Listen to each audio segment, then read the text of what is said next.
So if you're trying to figure out how to get corporate sponsorships for your nonprofit and you feel like you're hitting a wall, I just want to let you know that you're not alone. Maybe you're already reaching out and explaining your mission passionately and asking for support and just hearing crickets. Or maybe you've been getting polite, not this year, responses. I know how frustrating it can be firsthand. So when I was running my nonprofit, we spent a long time in that exact same position. We knew that we needed more sustainable revenue. We knew that corporate sponsorships and partnerships would be a good fit for our unique mission, but we just couldn't figure out why the doors weren't opening for us. Here's the thing. A lot of nonprofit leaders assume corporate sponsorships work the same way other fundraising does. You share the mission, you make the ask, and if it resonates, funding and support follows. But sponsorships tend to play by a different set of rules. That's why by the end of this video, you'll have way more clarity about how corporate sponsorships actually work, why so many nonprofits struggle to secure them, and specific questions your nonprofit needs to answer in order to start seeing real progress on your corporate sponsorship efforts. So I want to briefly talk about how corporate sponsorships work and what so many nonprofits often get wrong about them. So corporate sponsorships don't usually fall apart because nonprofits are bad at the asking part. Instead, they tend to fall apart because nonprofits are asking without really understanding how companies are making their sponsorship decisions in the first place. Now, as I mentioned earlier, in my own organization, we were working hard to make corporate sponsorships a larger part of our own fundraising revenue. And we were reaching out consistently to new potential partners for a really long time.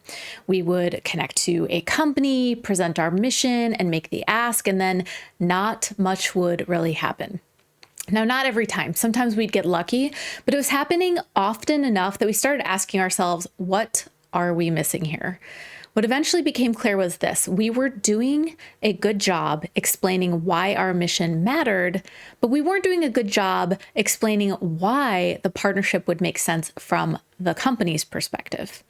We were really focused on what we needed, and companies, understandably, were thinking about how to prioritize among dozens of requests they were getting from other nonprofits. What changed things for us was realizing that companies aren't evaluating sponsorships the way that individual donors or foundations do. They're weighing them against business goals and priorities, and in some cases, even regulatory or legal expectations. And this isn't just my own personal experience. The research here backs this up. According to the Chief Executives for Corporate Purposes Giving in Numbers report, which looks at how large companies structure their community giving programs, most corporate sponsorship and giving decisions are tied directly to business strategy, employee engagement, and brand alignment, not really one-off charitable impulses. They're thinking strategically about what's going to amplify their ability to gain and keep customer trust, or develop and engage their workforce, or help them meet their social responsibility policy goals. In fact, it's estimated that over 60% of all corporate giving happening right now is through partnerships that are directly connected to a company's brand and marketing, workforce development, or environmental, social responsibility, and governance, also known as ESG initiatives. So once we understood that, we stopped trying to convince companies to care and started paying closer attention to where we could align with companies in ways they were already investing. And over time, we ended up seeing major progress and were able to build successful partnerships with over 100 different companies to support our mission. So how can your organization do the same? It's really all about being able to answer the following 4 questions for your organization. Now, this first question is huge. What do we have that a company might actually need or want? It sounds kind of obvious, but in practice, it's the one that nonprofits forget to think about most. Early on, we were assuming that our mission itself was the value. And I want to be clear, mission absolutely matters, but companies are often looking for something tangible alongside it. Especially since, like I said, many companies are getting dozens or even hundreds of requests from nonprofits every single month. For example, imagine a nonprofit that runs youth programs and has a strong presence in local schools. From the nonprofit's perspective, their main value for corporate partnership is their impactful programming.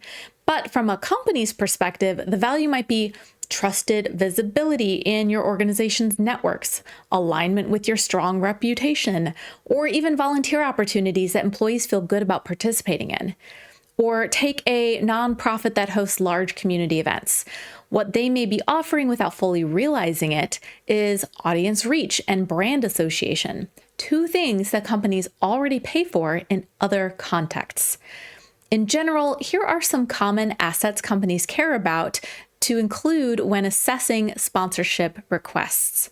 Companies look for visibility with a community they want to reach, local credibility and trust, employee volunteer or engagement opportunities, workforce development, learning or training opportunities, impact stories they can share internally or externally in their marketing, association with respected community work, or even opportunities to meet their regulatory or legal requirements. So let's talk about that last one a little bit more, because it's something that not many people realize. Some companies aren't choosing which nonprofits or issue areas to support just because their leaders or team members care about a particular cause. Sometimes they have policies or requirements in place that actually dictate what types of causes they can sponsor or support. For example, many banks operate under the Community Reinvestment Act, a U.S. law designed to encourage banks to meet the needs of low and moderate income communities. That means that banks often sponsor or partner with nonprofits that serve these communities, things like affordable housing, workforce development, financial education, basic needs or hunger, or economic mobility nonprofits.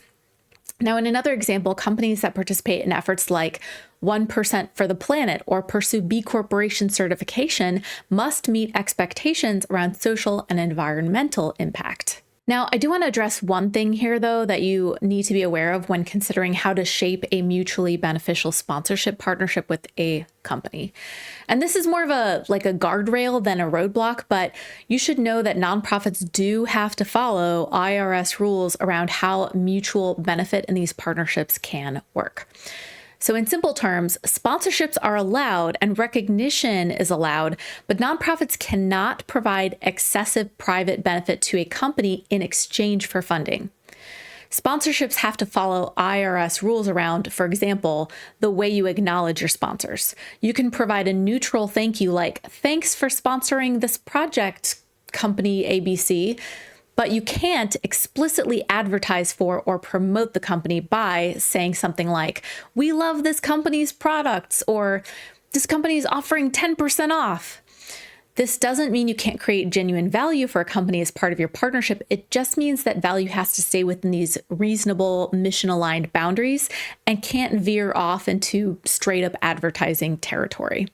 So just something to keep in mind as you're thinking creatively about what you can offer in a sponsorship partnership. To think about what value you might be able to offer a potential corporate sponsor in a partnership, here's what you do. Start by literally mapping out your strengths and what you already have as an organization in writing. So maybe your organization has a large audience on social media. Maybe you serve unique areas unreachable by others. Maybe you have a strong volunteer program or are known for your compelling storytelling. Even a rough, imperfect list can surface those alignment opportunities that you hadn't been naming clearly before. And when you can describe these assets in plain language and connect them to what the company already values, the conversation can shift from "please support us" to "here's how this partnership can work." But don't shift all your focus into what you can offer companies in partnership. You also need to think through something else to make sure you don't stray off course, which brings us to question number 2. Now, the second question kind of adds a caveat to the first, and it's, what can we offer without drifting away from our mission? This is the question that's going to protect you in the long run, and it's a hard lesson, especially for organizations facing a sense of urgency to bring in revenue, but not every sponsorship is worth having. Funding that pulls you away from your values almost always costs more than it gives back in the long run. Trust me on this. I have seen organizations agree to partnerships that kind of looked good on paper and maybe came with a big opportunity for visibility or a big check or something. But over time, the partnership ended up creating tension with their other supporters or donors or their board or their clients because the partnership didn't really fit who they were. A helpful way to think about this is imagining yourself reflecting on the partnership a year from now. Would you feel proud to explain it to others? Would it still feel aligned? Would you feel comfortable putting your organization's name next to theirs? This is where setting some boundaries can really help. Decide what rules you're going to follow to stay aligned to your mission and values up front. For example, you might decide ahead of time that you're open to employee volunteer days or co-hosted events as part of a partnership, but not product endorsements or messaging that shifts how your mission is perceived. So when you've thought that through in advance, you're much less likely to chase money just because it's offered. Now, this third question honestly changed how I thought about sponsorships altogether, and it's, what are companies already spending money on? Instead of asking, will they donate, we started asking, what are they already paying for? And could they pay us for that? Assuming again, of course, that what they'd be paying us for is something that already aligns with our activities and mission. Again, I don't want you to compromise your mission by chasing money. But something to think about is that companies regularly spend money on things like employee engagement, leadership training, team building, wellness initiatives, and community-facing experiences. For instance, imagine a company that already budgets for quarterly team building activities. A nonprofit that offers meaningful volunteer experiences or educational workshops might be meeting that need in a way that aligns far better with the company's values than a generic offsite activity. Then your value proposition becomes partner with us to run this activity, and you're meeting your needs and helping a good cause. Your employees are going to love that. Or maybe think about a company that sponsors conferences or local events. A nonprofit hosted community event might fit into that same budget line, even though it's framed very differently. I love this real life example. So there's this animal rescue in my area that brings a small group of adoptable puppies to offices and events in exchange for sponsorship support. It's a triple win because the employees love it, the nonprofit earns some revenue, and the animals get exposure and could get adopted. So here's one thing you can do. Start by taking a look at a company's website or annual report and notice what they already sponsor and talk about publicly. Those signals are usually more informative than a generic sponsorship pitch. But once you've thought about opportunities to align with the company's existing spending, one more thing can really help you seal the deal with a corporate sponsor. So we're going to talk about our fourth question to answer next. But first, I want to take a moment to thank the sponsor of this video, Click and Pledge. We know that sponsors for your organization can be key to your fundraising strategy. With the tools that Click and Pledge offers, you can make it even easier for businesses to give back and support your important work. With Click and Pledge's online donation management tools, you can empower partner companies to fundraise for you by collecting donations in real time during virtual meetings. Think classes, webinars, company meetings, and beyond, using their unique Givent feature. Also, by having partner companies advocate and fundraise during sponsored events and tracking donations online in real time when using a virtual background. Click and Pledge also processes payments to your organization easily with earnings depositing directly into your bank account, and you can even create matching donation campaigns through Click and Pledge's integration with Double the Donations. Click and Pledge's fundraising platform also includes tools for customizing donation forms, peer-to-peer fundraising campaigns, text-to-give campaigns, event donation management, and more, all in one place with no extra costs and no contracts. Now, unlike some platforms that increase your fees as you grow, Click and Pledge pricing stays the same whether you have 10 donors or 10,000 donors.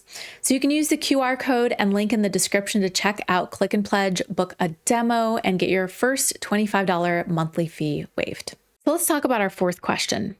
It's something that often falls under the radar, but can honestly make all the difference. And it's who inside the company can advocate for us.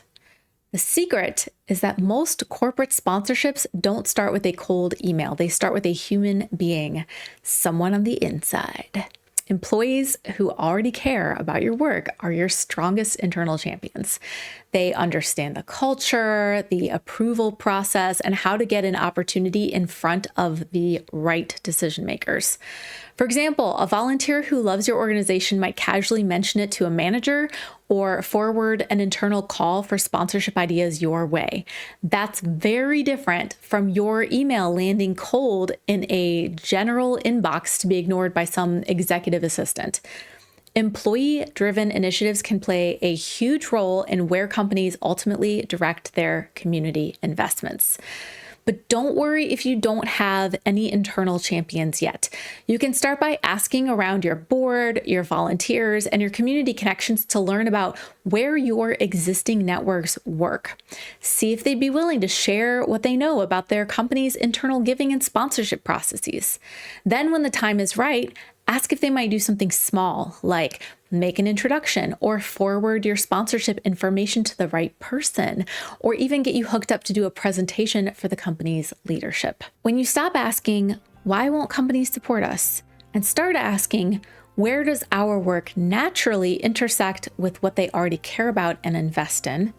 The entire dynamic shifts and so many doors open up for you.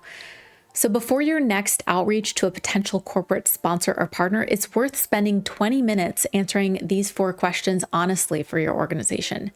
Sit down with your board, your team, or your core volunteers and reflect thoughtfully and see what you come up with. In basically every type of successful fundraising, clarity almost always comes before momentum. And I'm genuinely curious which of the questions that we talked about feels hardest for your organization to answer right now and why. If you want continued support thinking through fundraising and sustainability, I do share practical guidance each week in my free newsletter for nonprofit leaders and changemakers. The link to subscribe to that is below, and also my website, changemakercafe.com. In the next video, I'm sharing my tips for how to navigate starting a nonprofit with a co-founder, based on my personal experience and a story that I've never shared with this audience before. I'm Amber Melanie Smith, and I'll see you next time. Bye.